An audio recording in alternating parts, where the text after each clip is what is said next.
Hello AP, అందరూ కలిసి పెట్టారు కదా టోపీ. పార్వతీపురం కురపం నియోజకవర్గంలో నీలకంఠపురంలో గిరిజన సంక్షేమ బాలుర ఆశ్రమ పాఠశాలను రికార్డింగ్ డాన్సులకు అడ్డాగా మార్చేశారు మన పాలకులు.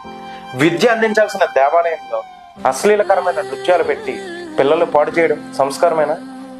ఈ కల్చర్నా మీరు ప్రోత్సహించేది?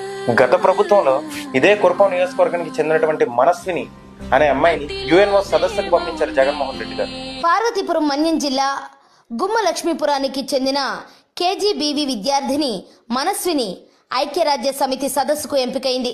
సెప్టెంబర్ 18, 19 తేదీల్లో న్యూయార్క్లో జరిగే ప్రత్యేక సదస్సులో మనస్విని పాల్గొనబోతోంది. ఈ సదస్సు కోసం 10వ తరగతిలో ఉత్తమ ప్రతిభ కనబరిచిన 10 మంది విద్యార్థులను ఎంపిక చేశారు.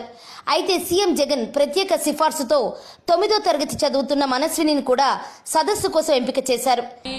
ప్రభుత్వ పాఠశాలలో ఒక సామాజిక విప్లవానికి నాంది పలికాడు ఆయన. అసలు మీరు ప్రభుత్వ రంగంలో చదువుతున్నటువంటి పేద పిల్లలకు ఏం సందేశం ఇద్దాం అనుకున్నారు? ఏం నేర్పిద్దాం అనుకుంటున్నారు? మీరు విద్యార్థి సంఘ నాయకులందరూ కూడా ప్రభుత్వ పాఠశాలకు రాకూడదని, ప్రభుత్వ పాఠశాల కానీ ప్రభుత్వ కళాశాలకు కానీ రాకూడదని చెప్పి జీవో ఇచ్చారు. మరి రికార్డింగ్ డాన్సులు పెట్టడానికి బల్లో ఎవరిచ్చారు సార్ పర్మిషన్?